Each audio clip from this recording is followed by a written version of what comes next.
Hey there! Welcome to day 1 on how to make a vision board for a new decade. My name is Michelle. I am the co-founder of the Human WiFi, also a Reiki master and healer, and meditation teacher. And I'm here to talk about making a vision board for the new decade. So it is something that I haven't seen a lot of people put a lot of focus on is doing vision boarding for a new decade. I've seen a lot of vision boarding for 2020, sorry. So a lot of year vision boards for 2020, which is awesome.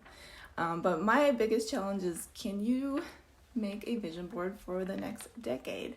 I think it's so important to look at the big picture and take time to do so. So the topic also today is on reflecting and releasing. So before you dive into making a vision board for a new decade, which is a lot to think about, it's really important to first take some time to reflect on the last decade.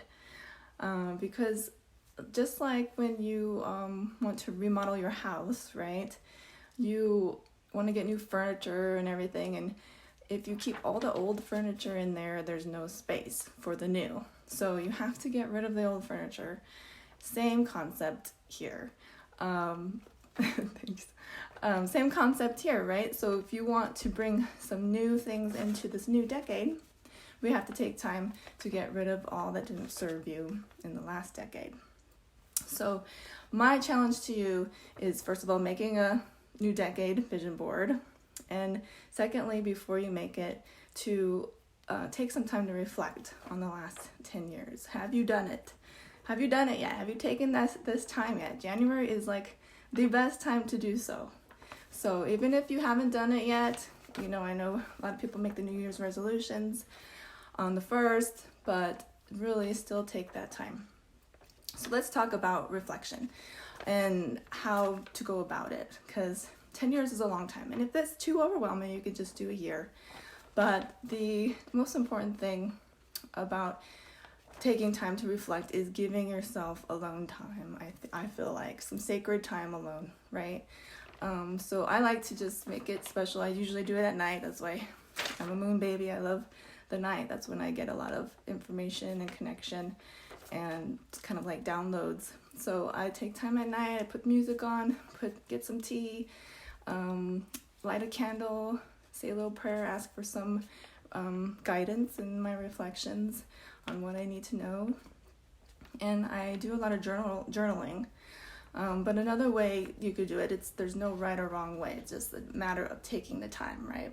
So another way to do it is just put it on a piece of paper. You can put one side reflection, one side release. So that's the second part I'll be talking about. But for the reflection part, go all the way back to 2010. And on the left side, put down 2010, 2011, 2012, 2013. Make some space to do a little bit of reflection. What were you doing in 2010? Can you think? Take time, close your eyes. Who were you in 2010? How did you feel back then? What were you doing?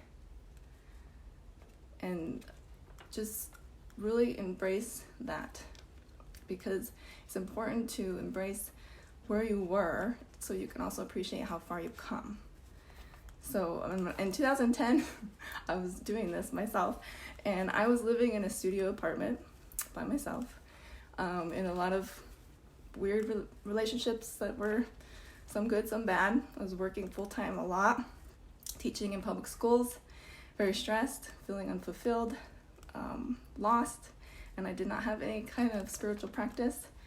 I was just kind of fumbling through life. And I look at today and I'm like married and I live on a farm. And I have a lot of things happening that I'm really excited about. And I never would have ever imagined, right? So when you are reflecting all the way back 10 years ago, and you could send yourself a message and say to that person 10 years ago, what would you tell yourself? What would you say? What things would you tell yourself that you can look forward to? right? So take that time. So that's reflecting, looking at all the achievements, looking at all what you've accomplished, looking at the learnings, the growth, and then take time to release. Okay, so this is the stuff where you're gonna dive into each year maybe and find kind of a theme around that year that wasn't serving you. So maybe in 2010, what wasn't serving me? I was very stressful. I was feeling really unfulfilled.